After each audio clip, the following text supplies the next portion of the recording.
Hello everyone, welcome to the video review for quiz number 3.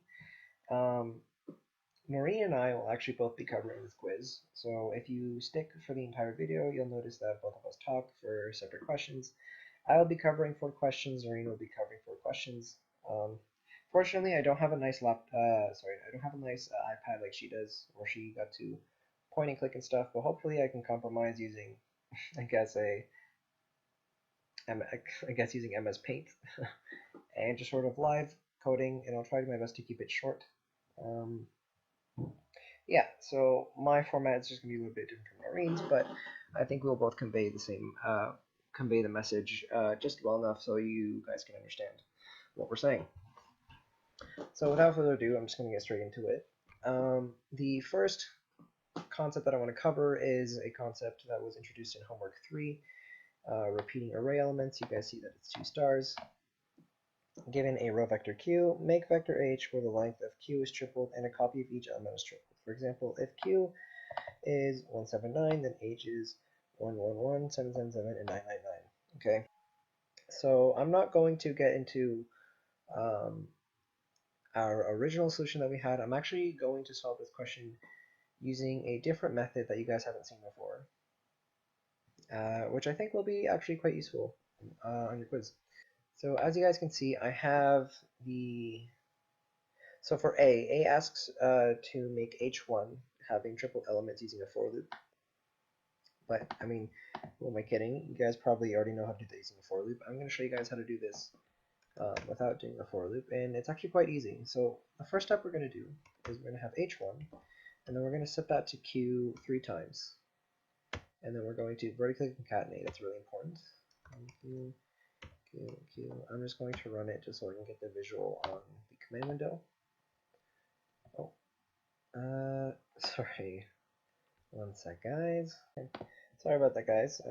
Didn't realize that I had a error in setting up my code.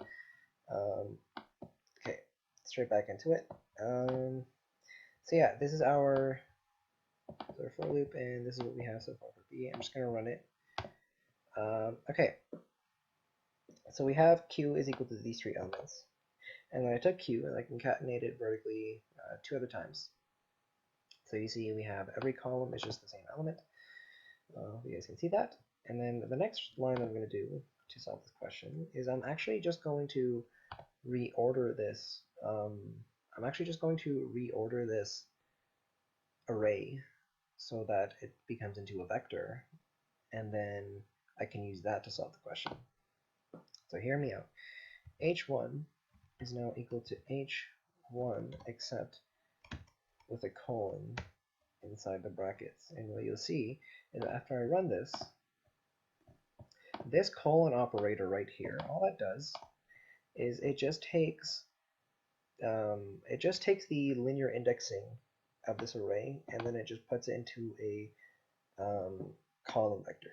That's what it always does. You can think of this operator as the same thing. You can think of it as the same as the reshape function. So reshape h1. So when you do reshape h1, and then when you just want to have one column. By the way, that's the syntax. Okay, so with the reshape, quick side note, if you want to use the reshape function and you know one dimension but you don't know the other, you can just put an empty bracket in the dimension that you don't know, and then MATLAB will automatically fill that out for you.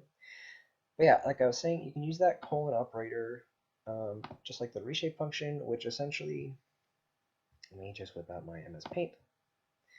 If we have a matrix with 2, 3, so pretend that these are our 3, 4, 5, 6, 7, 8, 9. So pretend these are our matrix indexes.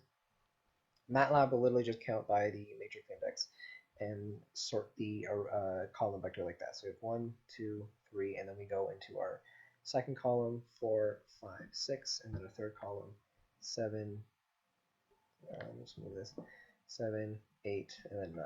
Okay, so that's what our colon operator does.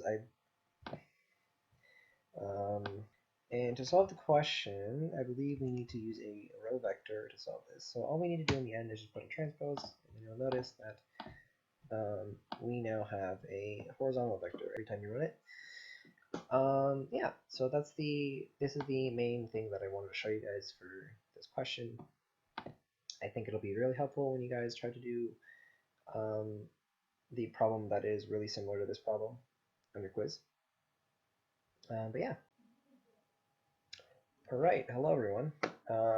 So this will be the second question for this review video, and this is an original question. It's not one that you've seen in any of your tutorials or any of your modules. This is one that I sort of made up because I thought it would correlate a lot more to your quiz. But yeah, let's get into it. Oh, and by the way, since it is an original question, you guys can just copy and paste the givens, or not copy and paste, but just pause the video and then write down all these givens down. Make sure you get everything from line 3 to line 7. But yeah.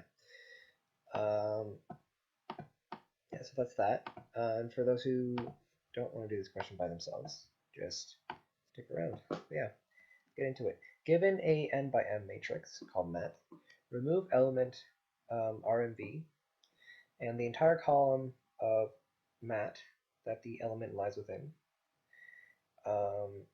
and assign the final array to final mat. Okay, so what that means is we have a variable named rmb, or I just called it remove for short. So rmb, and let's, I don't know, number 20, and we have a array named mat.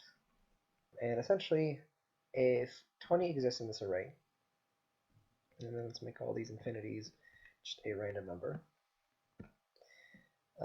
If 20 exists in this matrix, delete the column that it corresponds in. So your final mat is now equal to just a 2 by 3 array for this example. Keep in mind that this example does use random dimensions. Okay. So into the actual coding, I'm going to do something a little bit different. I'm just going to, I pre-written my code, but I'm just going to sort of talk through and then slide this paint tab underneath each line so I can go step by step. So the first step into this question is to relate the array to the scalar value that we're looking for. So that's going to look like this right here, line 10, if you guys can see that. So logi underscore mat is equal to rmv equals mat. And what that will do is MATLAB will take rmv, which is a scalar, 1 by 1, we'll make it 20. And then since we're equating it to an array, which is just a bigger size, what MATLAB will do is it will multiply the dimensions of this scalar, which is 1 by 1, to match the dimensions of this array, which is a 3 by 3. And essentially, we have two matrices of the exact same dimensions. Every element within the replicated scalar is just 20 within each element, and then these are all numbers. And then MATLAB will find the one element spot at which 20 does exist. And keep in mind, you can have 20 at multiple locations, so you can have a 1 here. So essentially your final result is going to be a logical matrix with a bunch of 1s and 0s. And I'm going to do this right now. I'm going to unsuppress this, run it, so you guys can see. So we just have a logical array where we just have 1. Okay? So then our next step is this line right here. So line 11, actually let me just this big. Okay, so line 11, our next line is logivec is equal to any logimat. So this line essentially is to compress that logical array that we had. So here's our logical array. This line, essentially all it does is it converts it into a row vector. So any, right? Any like in default without putting any dimensions in it, any will take we'll examine every individual column, and we'll check to see if there is a 1 that even exists in that column. So it'll compress this down to a row vector. So now we have 0, 1, 0 for our example here. And I'll even unsuppress it in the command window so you guys can see. Okay. So that's what we have right here. So we had a 1 here, and then we're down to just a row vector. And the next line we have is line 12, which is logi array is equal to the logical typecast of logivec dot multiply ones with size of mat 1 and size of mat 2. Now all this is, let's just pretend that this logical part doesn't even exist. Just look at the inside of the bracket. So that's what mostly matters here. All this line is, so logivec dot dot ones is we're taking our logical vector 1, 0, 1, okay, and then we are doing elemental multiplication with our array of ones, right? 1, 1, 1, 1, 1, 1, 1, 1. So this line right here, ones with size of mat 1, comma size of mat 2. Those are just the dimensions of mat 1. And this is the way you can individually take the size dimensions of a matrix. Mat corresponds to the number of rows, or mat 1, or sorry, comma 1 corresponds to the number of rows, and then mat 2 corresponds to the number of columns. And then now we just have an array of ones with the same dimensions as mat, multiplied with logivec. And if you're wondering why that works, well, if you did a bit of review beforehand, or what I was mentioning earlier, since this is a row vector. Actually, let me delete this one. Oh, that's a 1, sorry. So since this is a row vector, right, so we have 1 by 3. We have a 1. MATLAB will try to make their dimensions the same, and it'll multiply this 1 by 3. So then we have a replicating array, same row, just duplicated in the vertical direction. And so now our outcome is essentially a 3 by 3, where we outline the row at which this element exists. And that's what we want. Let me unsuppress it and then we can run it. Oh, sorry, no, that's not it. Run that. Okay, so you can see that here. And then I'm going to skip this step where we have final mat. Final mat is just copying mat. And then if you're wondering why we have this logical typecast, so we do have an array of ones and zeros, but they're considered a double type. So if we were trying to linear index it, we want to convert any double we have into a logical. So because we just have ones and zeros, it's just going to turn that into the same thing, but just into the logical typecast. Cool. And then we're going to take this logical vector that I was talking about, and then we're going to insert that into the same dimensions of final mat. So let's go back to MS Paint. So just pretend that we are inserting a mini logical vector. So we have final mat. So we have, sorry, let me just quickly draw this out. So we have a matrix 3 by 3 with a bunch of random numbers. Okay. And then and then once we assign that array with a bunch of ones and zeros, MATLAB will just take the elements that are true. Okay, so we'll just take this, and then you'll notice that in the next line, or in the right-hand side, we assigned an empty array to it. So we're telling MATLAB to essentially take the true, and then delete it. So then our final mat is equal to this. Sorry for the messy diagram, but I'm using my finger right now on a touchscreen laptop, so this is the best I can do. I'm sorry. Yeah, and then what that will give you is, okay, so the way logical indexing works for um,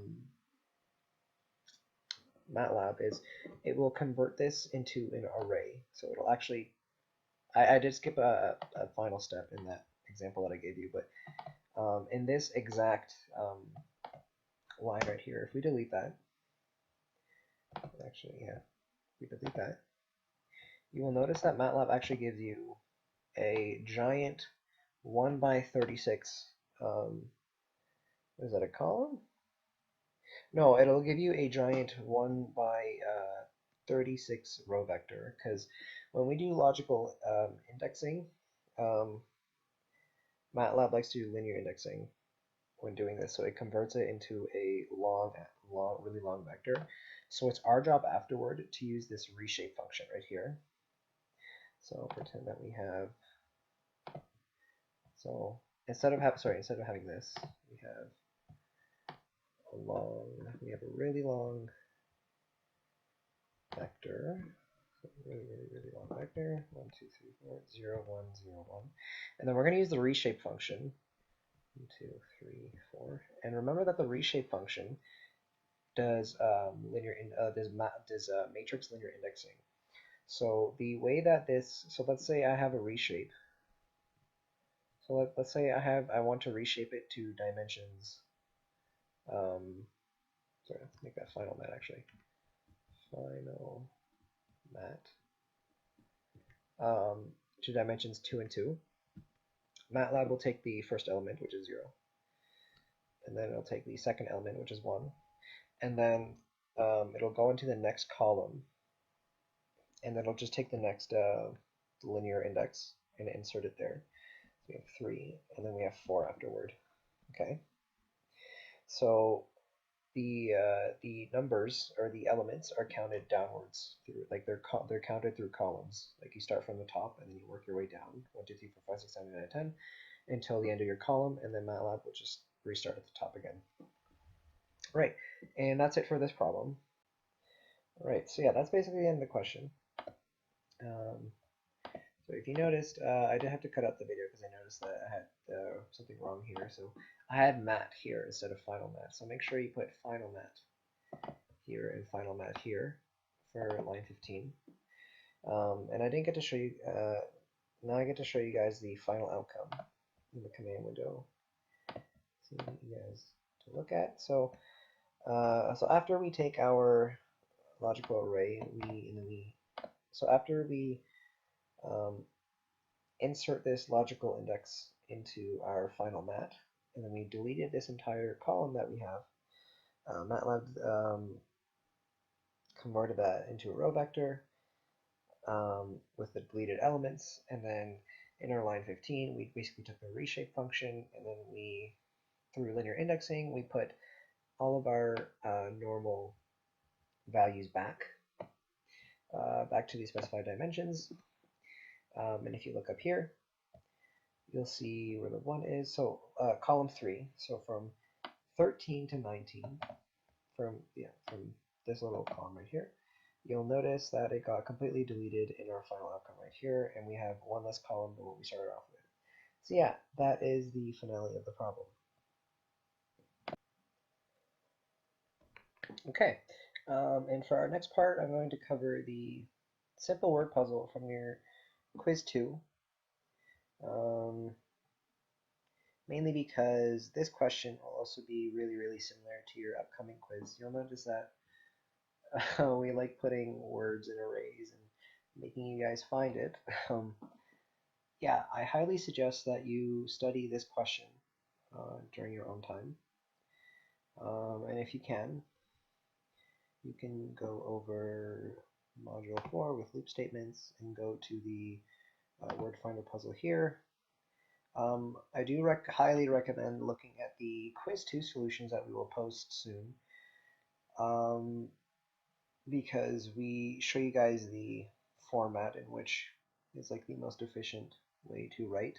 I would go into detail how to do this question, but because you guys already had a similar question to a word finder puzzle on quiz 2, if you guys want to look over a review for this banana question, I highly suggest just looking at the Quiz2 review that Noreen posted for the last recent review video that we posted.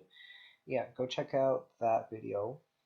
I know a lot of you already did so, but just keep in mind that we will have a function question in which you do have to find a, and where you do have to find a word within a word array. Don't want to say the dimensions of this array, but you just have to know that it's an array.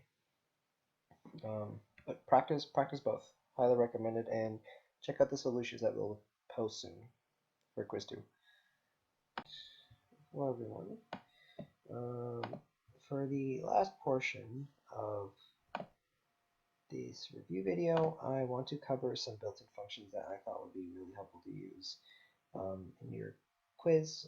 This is going to be a quick part because I'm assuming a lot of you have already worked with a lot of our built-in functions, but I will briefly mention some of the tips that I have when using some of these functions. So the first few functions that I think are really useful when doing your quiz are the flip function that you see here,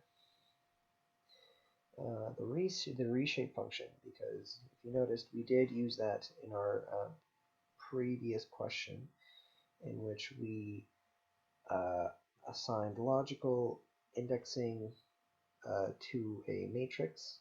Then we removed elements, and then that created a row vector for us. And then we told MATLAB to reshape that row vector in the dimensions that we needed it. And we used that quick trick to put it in the dimensions that we wanted by doing this. So array, and then with the one dimension that we knew, and then the unknown one, we just put an empty bracket, and then automatically created that array shape that we needed. So I definitely recommend looking back at that part of the video, seeing the syntax, and understanding how this works right here. You'll definitely need to use the flip function, built-in function, at some point when you do your quiz 3, and I believe it can coalesce into you also using the diag or the I function, which I scribbled here. Sorry, I'm using my, like I said before, I'm using my finger on a touchscreen laptop, so this really isn't the best. I wish I had an iPad and a pencil, but anywho.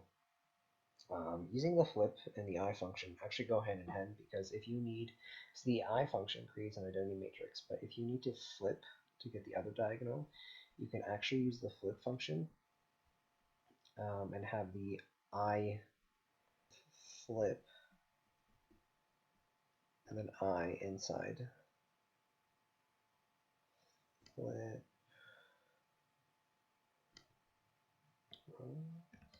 Flip 2. Okay. So you can have flip I at n, comma 2, and then what that will do is it will flip these i's to go in the other diagonal direction, and that will be crucial for you when you're programming your function for a question that you will have on your quiz. So please study reshape, please study flip, and please study the diag or the I built-in function. Okay, so the next function that I want to go over is the sum.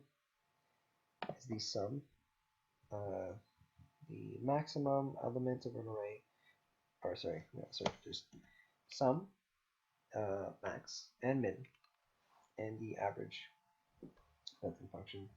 If you want, you can use the I guess you can use the sort array, but like I didn't think I needed to use it as much as these three built-in functions right here. Average definitely plays into one of your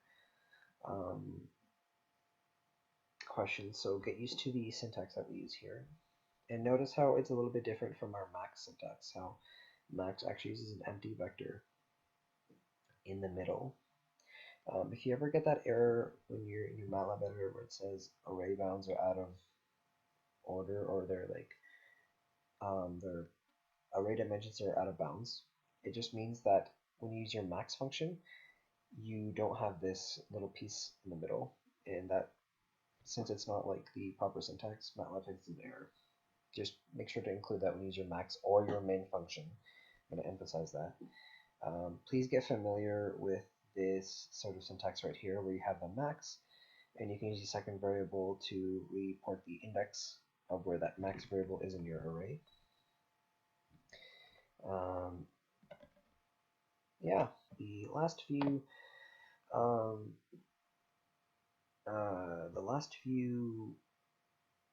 functions I want to introduce, or not introduce, sorry, that I want you to review are the any, all, and the find function. So if I have an array of ones and zeros, 1 0 1 0 1 1 0 0 1.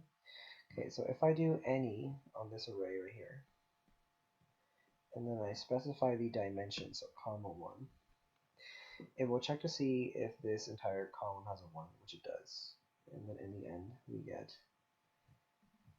a 1 for our first element in our row vector. We'll check to see if 1 exists in the second column. We do, so we have another 1. And then we'll check to see the third column, and we get another 1 there. So when we specify 1, we get a row vector.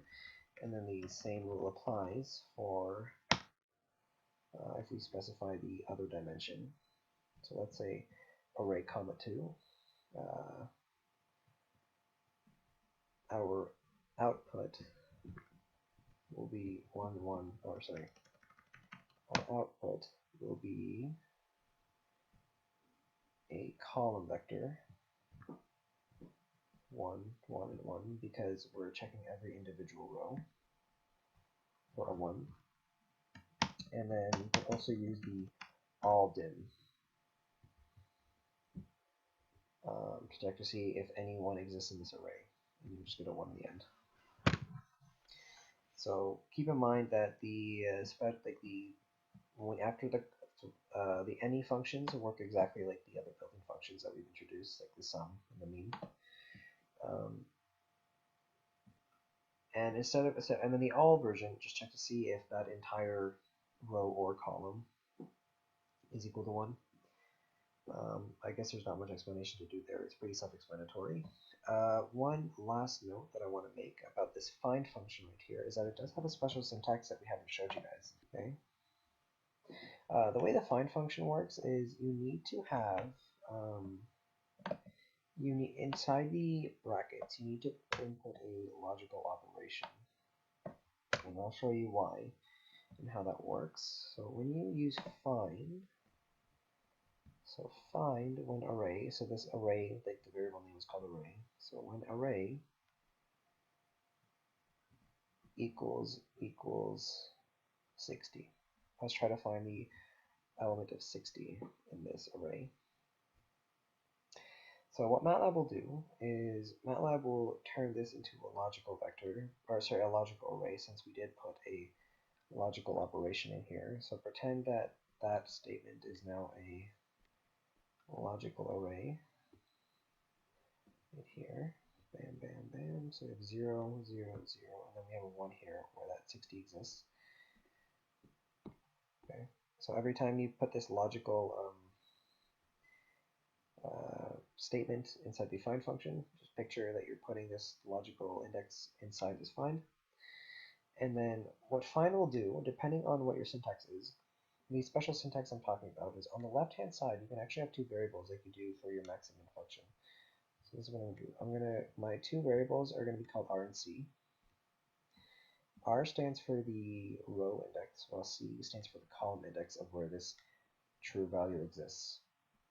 So our output, we will get a C, or so we will get R, which reports the row index, which is 2, and then C, which is equal to 3. Okay, so I'm going to reiterate that one more time. R corresponds to the row index of this true value, and then C corresponds to the column index of this true value right here. Hello everyone, we have reached our final part of this review video. Our final part is a modification question of the homework question that you guys had called alphabet character manipulation. It has my own twist where we have, actually I'll go into the explanation a bit later, but here's the question. Okay, and here are the givens. If you guys want to do it by yourself, you guys can pause the video and quickly write those givens into your MATLAB editor. And start the question without listening to me. But for those who aren't doing it, or for those who are just like looking back to see what the answer is, I'm going to begin here. So I'm going to start with the question.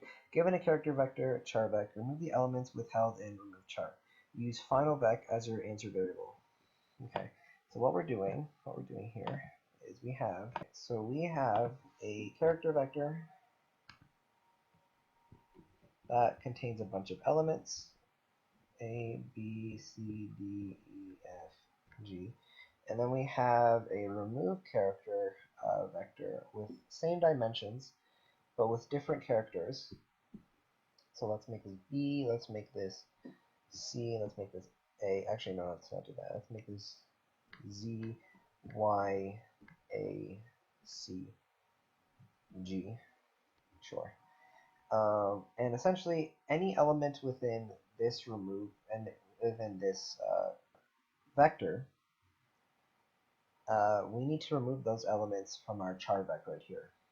Okay, so I notice that there's an A here, so we are going to have to remove the B element from here. And we have a C here, so we have to remove the C element from here. And we have a G element, so then we have to remove the G element from this character vector. So that's essentially what the question is asking for, and that's all we have to do. So let's get back into our, if I can see my mouse, that would be great. Oh, okay, there we go. So let's get back into our code here.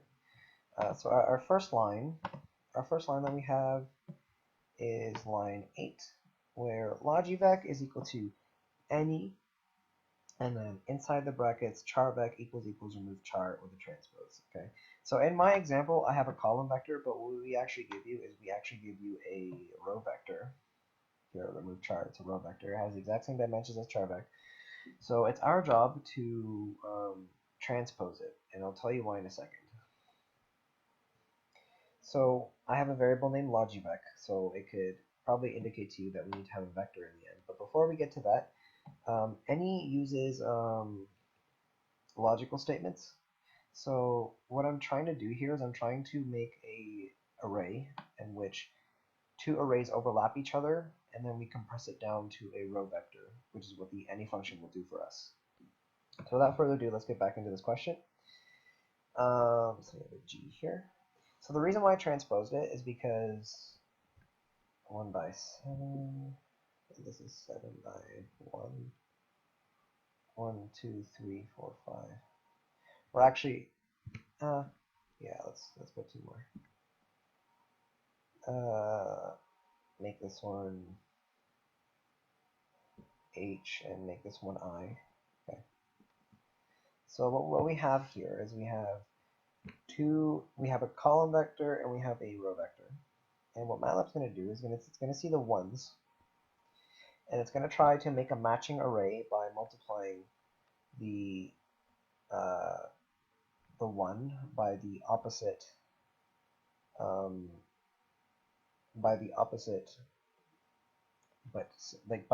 vector.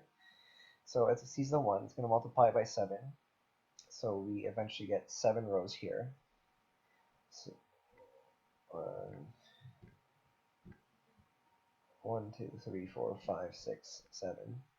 Okay, and then we have, and then every element is essentially just what we have at our top row, and then just copied all the way down. So we have R's all the way down, E's all the way down, D all the way down, C and B and A all the way down. Okay, and then sort of a similar idea is going to happen for this column vector. It's going to extend this column vector 6 more times to the side. So pretend that we have 6 more columns here where these z's get extended. This y gets extended, a gets extended, c gets extended, g gets extended, I gets extended, and then same with a. And then essentially we have these two arrays with similar dimensions now. We're both 7 by 7. And because we have, there, let me just quickly draw this out. 2, 3, 4, 5, 6. 1, 2, 3, 4, 5, 6, 7. 1, 2, 3, 4, 5, 6, 7. Okay. We have A, B, C, D, F, G, Z, Y, A, C, G. Oh my god, sorry guys. I'll just pretend we have a 7th layer at the bottom. We have a G, and we have an I, and we have an H. So A is being extended all the way down, or all of the top rows is being extended all the way down. And then same with the right hand vector, that's getting extended all the way to the side. And we're essentially checking every single column for a letter. And let's say, so in this example, we will have G, that'll match up right here, because there's a G here and there's a G here, okay? And then we have an A, which will match here, because we have an A here and an A here. And then we have a C right here, because we have a C that extends all the way down here, and we have a C that extends all the way to the side here. Yeah, and those are our 3 elements that we will be trying to remove in our char vec. So essentially what we have after we have this, so this right here, this is now a logical vector. So I'm going to redraw all of this into those locations. I'm just going to delete, okay, 7, okay.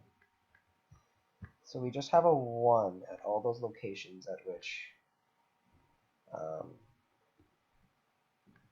those elements are.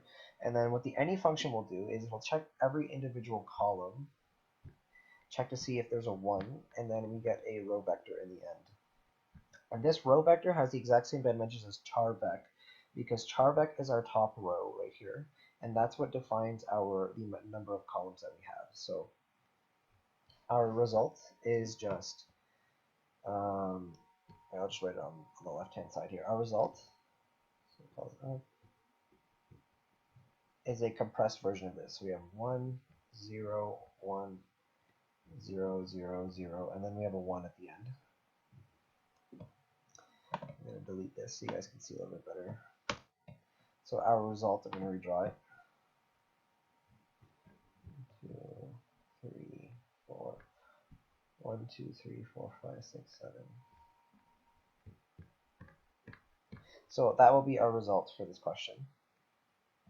And this is what we will be using for our logical indexing. Okay, and if you guys understand how logical indexing works, when you put a logical vector into a vector as an index, it will just index the locations at which the element is true. So these locations. So our next line in our code, is, or the next 2 lines in our code is final vec is equal to char vec, which is just a copy of this. Okay, and then we insert this logical vector that we have here. We insert that into final vec, or aka char vec, and then we're asking MATLAB to delete those elements right afterward. Okay, so every element at which is true, so we have A, B, C, D, E, F, G. Every element which is true, we assign an empty vector to it, which means that they get deleted, and our final result will be B, D, E, F. Okay, that is our final outcome for this question, and I will run it just so you guys can see the visual. So here are our two vectors, char vec and remove vec, exact same dimensions. It notices that J is present in remove char and char vec, so it's gonna give a logical true in the charvec index, right? Because that's our row vector that we're using. And then you'll notice our final vector, the char j, does not exist anymore. So that's the final for this question. I hope you guys can like replay this video and like hopefully like understand it. If you guys like are struggling to understand the concept the first time around, please send me an email if this doesn't really make sense. I think it's important that you guys sort of try to understand this topic to the best of your abilities. But anywho, that is all I have to say um, for this video. I hope you guys study well for this quiz, and I wish you guys good luck.